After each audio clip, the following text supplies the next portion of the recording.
بسم الله الرحمن الرحیم. السلام علیکم و رحمت الله و برکاته. ګران زده کوونکو، زه شیر احمد هجران ستاسو د ریاضي مضمون ښوونکی. ګران زده کوونکو، نن د 12 ریاضي موږ د بحراني ټکي یا اکستریمیم ټکي چې بحراني ټکي کم دي، نن به انشاءالله په نن درس کې ګران زده کوونکو تاسو ته معلومات درکړم. مخکې له دې نه چې نن درس پیل کوو، یوه لنډه کتنه کوو تیر شوي درس ته چې موږ په تیر شوي درس کې کم عنوان ولوسته، تاسو یې ځان لپاره معلومات درکړم. په تیر شوي درس کې ګران زده کوونکو د یوې تابع تحولاتو په هکله چې یوه تابع څنګه تحول کوي، یعنی بدلیږي یا بدلون کوي، ګران زده کوونکو په دې هکله موږ متزاید او متناقصه تابعګانې ویلې. متزایده تابع کله چې یوه تابع په تدریج سره زیاتیږي، دې ته متزاید حالت وایي. یا داسې تعریفو که چیرې د یو تابع لومړی مشتق د صفر نه لوی راغی، هغه تابع متزایده ده، او که چیرې د یو تابع لومړی مشتق د صفر نه کوچنی وه، نو هغه تابع متناقصه ده. نو نن راځم ګران زده کوونکو بحراني ټکي تاسو ته در پیژنم. اول به راشو مشخصات ته، د هغه نه وروسته به په سلایډ کې تاسو ته معرفي کړم. څنګه چې په تخته کې تاسو ګورئ، عنوان زموږ ده د یوې تابع بحراني ټکي یا اکستریمیم ټکي ورته وایي. لوست 33 د ټولګی 12 ریاضي مضمون. هدف د درس دا د ګران زده کوونکو چې بحراني ټکي موږ وپیژنو چې په څو ډوله دي او دغه بحراني ټکي کم دي. نو راځو ګران زده کوونکو سلایډ ته. په سلایډ کې تاسو وګورئ د یوې تابع بحراني ټکي یا ورته اکستریمیم ټکي وایي. د یو منحني تابع ګراف تر ټولو لوړ ټکي ته اعظمي ټکی وایي.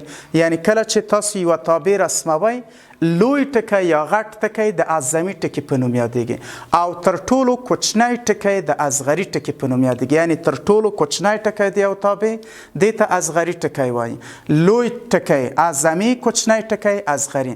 او هغه قیمتونه د اکس چې تابع اعظمي و اصغري قیمتونه پکې اخلي، یعنی د اکس هغه قیمتونه چې هغه تابع اخلي، اعظمي قیمت او اصغري قیمت، هغه ته بحراني ټکي وای. ګران زده کوونکو، ما تاسو ته تصویر راوړی چې په تصویر کې تاسو ګورئ دا په حقیقت کې یو جهیل ده، یعنی دا وچه ده، شاوخوا یې ګورئ اوبه دي. دغه تصویر تاسو ګورئ ګران زده کوونکو، دغه د جهیل ډیر کوچنی ټکی، یعنی ټولو داسې چقر شوی ټکی ګران زده کوونکو، دغه په حقیقت کې موږ ته د یو تابع اصغري ټکی ښکاره کوي. یعنی په دې تصویر کې وګورئ ګران زده کوونکو، دا لکه د یو کاسې شکل لري. د کاسې شکل دغه په حقیقت کې دې ته ویل کېږي اصغري ټکی، یعنی د یو شکل کوچنی ټکی یا عمق شوی ټکي ته ویل کېږي اصغري ټکی. همدارنګه ګران زده کوونکو دلته ګورئ چې دا بل هم تصویر ده. تاسو وګورئ دا د غره لوړه څوکه دغه څوکه ده. د تابع له نظره هغه څوکه چې تر ټولو لویه وي یا غټه وي، لوی څوکې ته یا اوږدې څوکې ته دې ته اعظمي ټکی وایي. یعنی موږ یو اصغري لرو یو اعظمي. په دې شکل کې که تاسو ته ګران زده کوونکو پوښتنه وشي چې اعظمي ټکی کم ټکی ده، د غره اوچت څوکه کومه څوکه ده ګران زده کوونکو، تاسو وګورئ دا څوکه ده. نو دته موږ وایو چې دا په حقیقت کې موږ ته د یو تابع له نظره اعظمي ټکی ښکاره کوي. او همدارنګه تاسو وګورئ دا اوبه دي او دا وچه ده. دا اوبه دا رقم راغلي ګران زده کوونکو، دغه وچه برخه یې نیولې ده.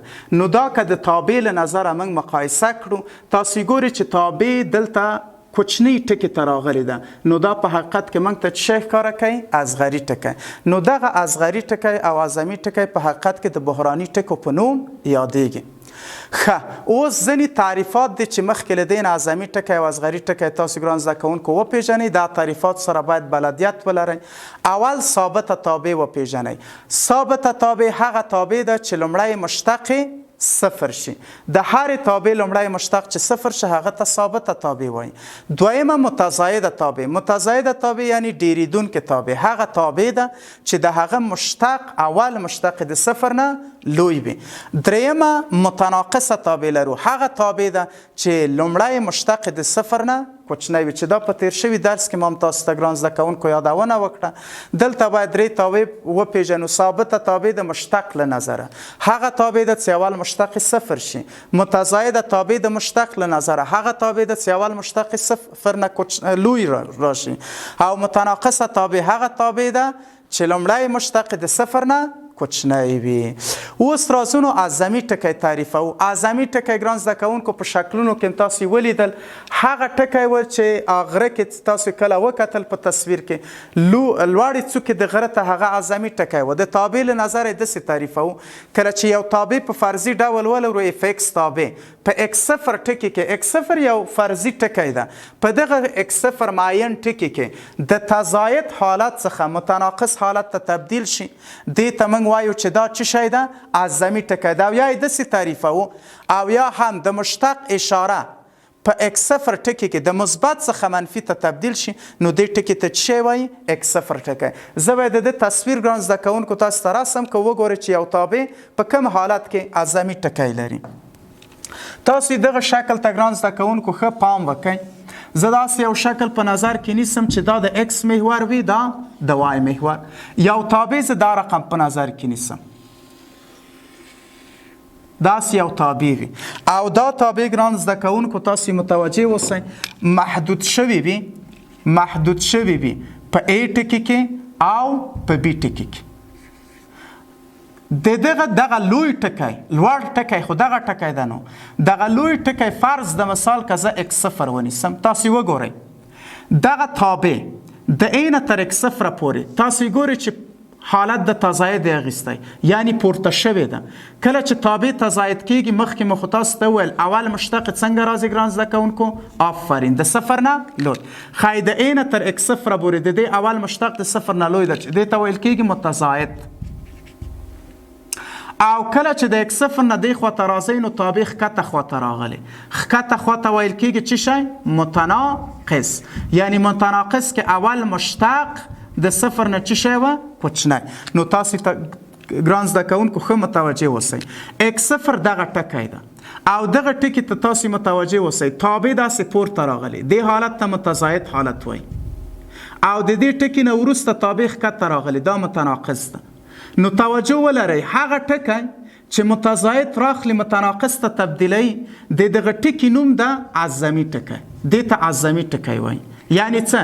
اعظمي په حقیقت کې یو ټکي نوم ده، داسې ټکی ده چې متضاید راخلي چې ته تبدیلی متناقص ته. متضاید مخکې موږ را زده کوونکو په درسونو کې ویل چې اول مشتق د صفر نه لوی وي، متناقص اول مشتق د صفر نه کوچنی. نو موږ داسې تعریفوو اعظمي ټکی هغه ټکی ده چې تابع د متضاید حالت نه څه شي ته تبدیلی؟ متناقص ته. د هغه ټکي نوم څه شی ده؟ د هغه ټکي نوم اعظمي ټکی ده. ښایي دا ایکس صفر څه رقم ټکی ده ګران زده کوونکو؟ اعظمي ټکی. ولې؟ تابع ګورئ د متضاید حالت نه متناقص ته څه شی کړه؟ تبدیل کړه. یا داسې هم تعریفیږي یا داسې تعریفوو د مشتق اشاره یا علامه، د مشتق اشاره یا علامه په ایکس صفر ټکي کې د مثبت نه منفي ته تبدیل شي. لوی د صفر خو مثبت ده او کوچنی د صفر منفي. نو داسې یو ټکی چې د مشتق اوله اشاره د مثبت څخه منفي ته تبدیل کې، دې ته ویل کېږي اعظمي ټکی. را باشم ګران زده کوونکو اصغري ټکی به درته تعریف کړم. اصغري ټکی څنګه تعریفوو؟ کله چې یوه تابع فرضي ډول اف ایکس تابع په نظر کې ونیسو، په ایکس صفر معین ټکي کې دا د متناقص حالت څخه متضاید ته تبدیل شي. اعظمي ټکی د متضاید نه متناقص ته تبدیلیده، دا د متناقص حالت څخه متضاید ته تبدیل شي. او یا هم داسې وایي د مشتق اشاره په ایکس صفر ټکي کې د منفي څخه مثبت ته تبدیل شي، نو ایکس صفر اصغري ټکي په نوم یادیږي. د دې شکل به هم زه ګران زده کوونکو تاسو ته رسم کړم، ښه متوجه اوسئ.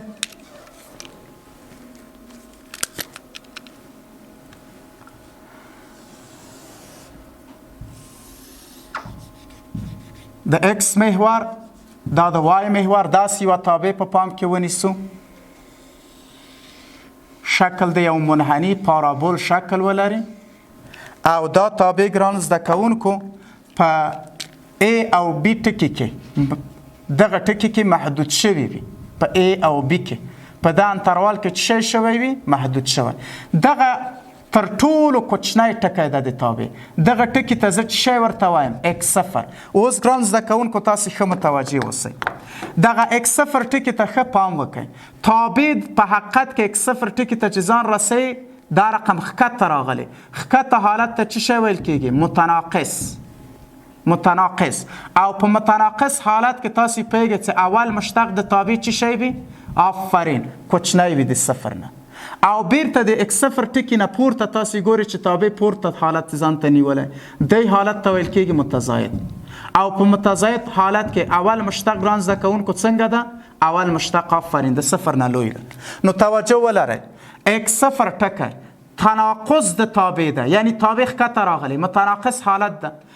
متناقص حالت چی شته تبدیل که متزاید ته. داسې یو ټکی چې متناقص راخلی متزاید ته تبدیلی د هغه ټکي نوم د اصغري ټکی. دغه ټکي ته څه شی زه وایم؟ مانیمم پوینټ یا اصغري ټکی. ماکسیمم پوینټ اعظمي ټکی، مانیمم پوینټ اصغري ټکی. نو اصغري ټکی داسې تعریفو چې یو تابع د متناقص حالت څخه چی شته تبدیلی متزاید حالت ته. یا دا رقم هم تعریفو کله چې یو تابع په x صفر ټکي کې د مشتق اشاره د منفي څخه مثبت ته تبدیل شي هغه ټکي ته ویل کېږي اصغري ټکی. خی دغه ټکی څه شی شه؟ اصغري ټکی یا د تابع تر ټولو کوچنی ټکی. څنګه چې په تصویرونو کې تاسو وکتل د تابع هغه شکل تر ټولو کوچنی ټکی اصغري ټکی او د یو تابع تر ټولو لوی ټکی هغه اعظمي ټکی ده. دا سیم تعریفېږي او د سیم تعریفوای شو کله چې یو تابع د متناقص حالت څخه متزاید حالت ته تبدیل شي په یو ټکي کې د ټکي نوم د اصغري ټکی. یا دا رقم تعریف کوي کله چې د یو تابع په x صفر ټکي کې مثبت منفي څخه اشاره مثبت ته تبدیل شي د مشتق هغه ټکي نوم ته ویل کېږي اصغري ټکی. ګران زده کوونکو زه راځم د دې نه به انشاءالله په مثالونو کې تاسو ته وګورئ چې څنګه کوای شو د یو تابع چې دا خو په عمومي شکل کې ما درته تعریف کړ که چیرته موږ ته تابع راکړي څنګه کوای شو د هغه اعظمي او اصغري ټکی پیدا کړم. تاسو ګورئ ګران زده کوونکو دلته ما مثالونه تاسو ته په نظر کې نیولي. داسې ویلي د لاندې تابعګانو بحراني ټکي پیدا کړئ. بحراني ټکي یا ورته اکستریمیم ټکي ویل کېږي. دوه تابع مې په پام کې نیولي اف ایکس مساوي کېږي اکس مکعب منفي وی پر 2 اکس مربع مثبت 2 اکس او بله تابع ده اکس مثبت یوی پر اکس مربع منفي 2 اکس. دا یوه تابع ده. د دغه تابع زه بحراني ټکي پیدا کوم. یا به اعظمي ټکی پیدا کوم یا اصغري. اعظمي ماکسیمم پوینټ او اصغري ټکی مانیمم پوینټ. دواړه ټکي د بحراني ټکي په نوم یادېږي. یعنې دلته تېروتنه ونه کړئ ګران زده کوونکو چې تاسو ته که څوک وایي بحراني ټکي ته یوازې وایي اعظمي ټکی بحراني ټکی ده. نه، هم اعظمي ټکی او هم اصغري ټکی دواړه ټکي د بحراني ټکي په نوم یادېږي. را به شو دا سوال به په تخته کې ګران زده کوونکو تاسو ته زه حل کړم. ګران زده کوونکو اول مثال تاسو د مکتب کتاب مثال د اف ایکس مساوي کېږي اکس مکعب منفي وی پر 2 اکس مربع او مثبت 2 اکس. وای د دې بحراني ټکي پیدا کړئ یعنی اکستریمیم ټکي. په بحراني ټکي کې ګران زده کوونکو تاسو دوه خبرو ته متوجه اوسئ. بحراني ټکو کې ښه حتما دا دوه خبرې په ذهن کې وي ګران زده کوونکو. دغه بحث چې زه تاسو ته کوم ډیر مهم او با ارزښته ده ګران زده کوونکو. حتما کتابچه او قلم به راخلئ دغه خبره به ځان سره یادداشت کوئ. ښه متوجه اوسئ ګران زده کوونکو. بحراني ټکي چې کله تاسو غواړئ پیدا کړئ اوله خبره به دا په ذهن کې ولرئ چې کله زه غواړم بحراني ټکي پیدا کړم اول مشتق د تابع نه په نظر کې نیول کېږي او مساوي د صفر سره نیسو. د تابع اول مشتق نیول کېږي او هغه د چی سره نیول کېږي؟ د صفر سره. د تابع نه اول مشتق بخله. یعنی کله چې زه غواړم بحراني ټکي د یو تابع پیدا کړم اول مشتق د تابع نه به واخلي او دا به مساوي د چی سره ونیسي؟ د صفر سره. دې ته بیا په ریاضي کې لازمي شرط ویل کېږي. څه رقم شرط؟ لازمي شرط. یعنی کله چې ته بحراني ټکی پیدا کړې لازمي شرط دا ده چې د تابع نه باید اول مشتق واخلي او دا مساوي د چی سره ونیسي؟ د صفر سره. اوس راځم یوه بله خبره هم ګران زده کوونکو تاسو ته کوم. هغه خبره دا ده چې حتما هم په ذهن کې دا سوال راغلی چې بحراني ټکي خو اعظمیم لري اصغریم. زه څنګه پوه شم چې دا تابع اعظمي ټکی لري یا اصغري ټکی لري؟ څنګه پوه شو؟ نو توجه وکړئ. کچیری ګرانو زده کوونکو دا خبره هم په ذهن کې وي کچیری دویم مشتق څوم مشتق دویم مشتق د تابع د صفر نه لوی و اصغري ټکی لري او کچیرته دویم مشتق د صفر نه کوچنی وي یعنی منفي وي بیا اعظمي ټکی لري. اعظمي ټکی لري. ګران زده کوونکو دا حتما ځان سره باید په یاد ولرئ. ځکه غواړم بحراني ټکي پیدا کوم باید څه کار وکړم؟ د تابع نه اول مشتق اخلم او دا مساوي د صفر سره نیسم. دا د اعظمي ټکي پیدا کولو لپاره دا لازمي شرط ده. اوس پوښتنه دا کېږي چې زه څنګه پوه شم چې دا تابع اعظمي ټکی لري او یا اصغري؟ نو څه باید وکړو؟ آفرین، باید دویم مشتق واخلو. که دویم مشتق مثبت و اصغري ټکی لري او که دویم مشتق منفي عدد و بیا اعظمي ټکی لري. بیا دغه حالت ته ګرانو زده کوونکو دې ته کافي شرط ویل کېږي په ریاضي کې. دې ته څه ویل کېږي؟ کافی شرط. یو لازمی شرط لرو، یو کافی شرط. لازمی شرط دا ده چې باید بحراني ټکي کې اول مشتق واخلي او کافی شرط دا ده که دویم مشتق مثبت عدد و اصغري ټکی لري که منفي عدد و اعظمي ټکی لري. اوس راځم ګران زده کوونکو د دغه تابع څه شی زه غواړم پیدا کړم؟ اعظمي ټکی. نو باید څه شی وبخئ؟ بحراني ټکي پیدا کوم. باید څه کار وکړو؟ آفرین، اول مشتق باید د تابع نه واخلم. خی دلته اول مشتق ترې نه اخلم، اف زوار د اکس مساوي کېږي د اکس مکعب مشتق 3 اکس مربع ده او منفي د وی پر 2 اکس مربع مشتق کېږي څو؟ و اکس کېږي ضریب ضرب د توان یو کم مثبت 2 اکس مشتق څو ده؟ 2. دا اول مشتق څه و؟ نو اول مشتق ګران زده کوونکو باید څه کار پې وکړو؟ آفرین، اول مشتق د صفر سره مساوي نیسو. ولی؟ ځکه صفر بدون د اشاره ده او کله چې د اکس قیمتونه پیدا کوي باید د صفر سره مساوي کې تر هغو د اکس قیمت پیدا شي او په دې خاطر د صفر سره مساوي کوو. صفر اشاره نه لري، نه مثبت ده نه منفي. نو دا 3 اکس مربع منفي و اکس مثبت 2 مساوي کېږي څو؟ صفر. دا مې د صفر سره مساوي کې دلتا به پیدا کو بی مربع منفي 4 ای سی. دلتا مساوي کېږي بی مربع منځنی حد مربع که وچې مربع کو. آفرین، 9 منفي 4 د ای په ځای 3 او د سی په ځای 2. نو دلتا مساوي کېږي دا 4 ضرب د 3 12 ضرب د 2 40. دا چې د 40 نه کم کو څو پاتې کېږي؟ آفرین 15. دغه دلتا د نظم د محمد ابن موسی فرمول ته د محمد ابن موسی فرمول به دلته زه ګران زده کوونکو تاسو ته ولیکم. اکس یو او 2 مساوي کېږي منفي بی مثبت منفي د دلتا جذر پر څو؟ پر 2 ای. د دې له مخې نه زه د اکس قیمتونه پیدا کوم. اکس یو مساوي ده اکس یو او 2 په بخښنې سره مساوي کېږي منفي ضرب د منفي مثبت بشي د بی په ځای و مثبت منفي دلتا جذر 15 جذر 15 جذر څو ده؟ 15 پر 2 ای. د ای په ځای څو لرو ګران زده کوونکو؟ د ای په ځای هم 3 لرو. نو دا چې ساده کمه اکس یو مساوي کېږي و جمع 15 پر 2 ضرب د 3 شپږ. دا به مساوي شي و 15 12. 12 پر شپږ حاصل څو کېږي؟ آفرین 12 پر شپږ 2 کېږي. اکس 2 به مساوي شي و منفي 15 و منفي 15 پر څو؟ 2 ضرب د 3 شپږ. یو ځل مثبت په پام کې نیسو، یو ځل منفي. و نه 15 کم کوي 2 پر شپږ چې اختصار کو یو پر څو راځي؟ یو پر 3. دا د اکس قیمتونه و ګران زده کوونکو. اوس دا دواړه قیمتونه په تابع کې وضع کوم تر هغو د وای قیمت پیدا شي. د اکس قیمت خو ما پیدا که، دا قیمتونه به تابع کې وضع کوئ تر هغو د څه شي قیمت پیدا شي؟ د وای. نو دا قیمتونه زه راځم اف اکس مساوي کېږي اکس مکعب منفي وی پر 2 اکس مربع مثبت 2 اکس په د تابع کې وضع کوم. ولی؟ د وای قیمت ګران زده کوونکو زه غواړم پیدا کوم. نو د اکس په ځای اول به 2 وضع کوم. دلته وضع کوم 2 مکعب منفي وی پر 2 ضرب د 2 مربع مثبت 2 ضرب د 2. نو د وای به مساوي شي 2 چې مکعب کم 8 منفي 2 مربع 4 چې په 2 اختصار کوم 2 کېږي 2 ضرب د 14 جمع 2 ضرب د 2 4. وای مساوي کېږي 8 و 4 12 منفي 14 لرم حاصل څو کېږي؟ منفي 2. منفي 2. نو یو ټکی ما ګران زده کوونکو پیدا کړ. هغه ټکی څه شی ده؟ اکس 2 وای څو راغی؟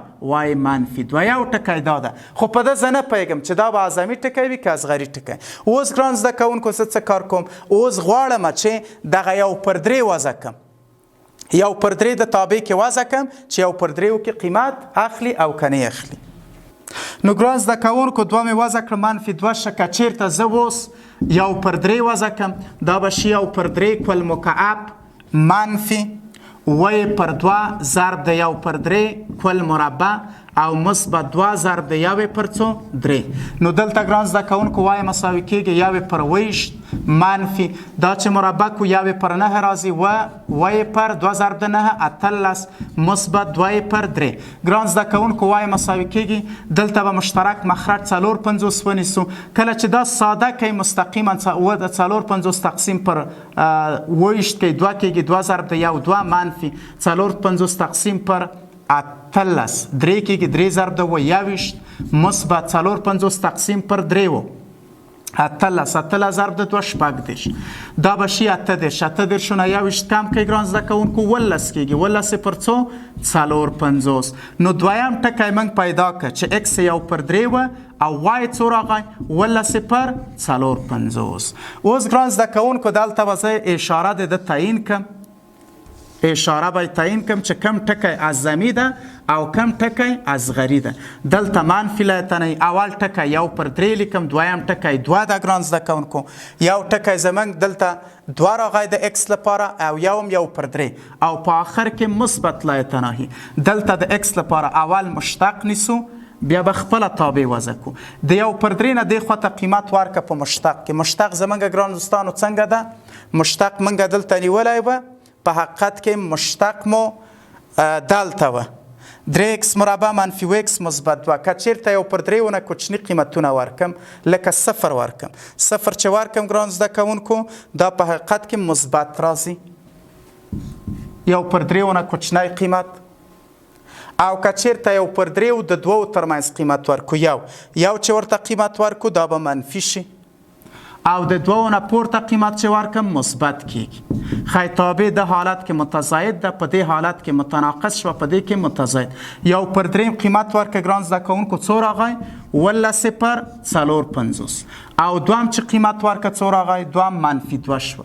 ګورئ ګران زده کوونکو یو پر 3 18 پر 450 که د تابع نه دویم مشتق واخلی په حقیقت کې دغه ټکی اعظمي ټکی تاسو ته ښکاره کوي او د تابع نه دویم مشتق که واخلی د دغه تابع نه دویم مشتق واخلی شپږ x منفي 2 کېږي او 2 پکې وضع کوي مثبت عدد راځي. خیر په دې کې څه شی لري منیمم لري هغه په دې خاطر چې وخت ګران زده کوونکو لږ د تاسو به ځان سره محاسبه کوي نو اعظمي ټکی یو پر 3 دغه کې څه شی لري اعظمي ټکی لري او په دغه ټکي کې ګران زده کوونکو اصغري ټکی لري یو ټکي کې اعظمي ټکی لري یو کې اصغري چې دا بحراني ټکی ده.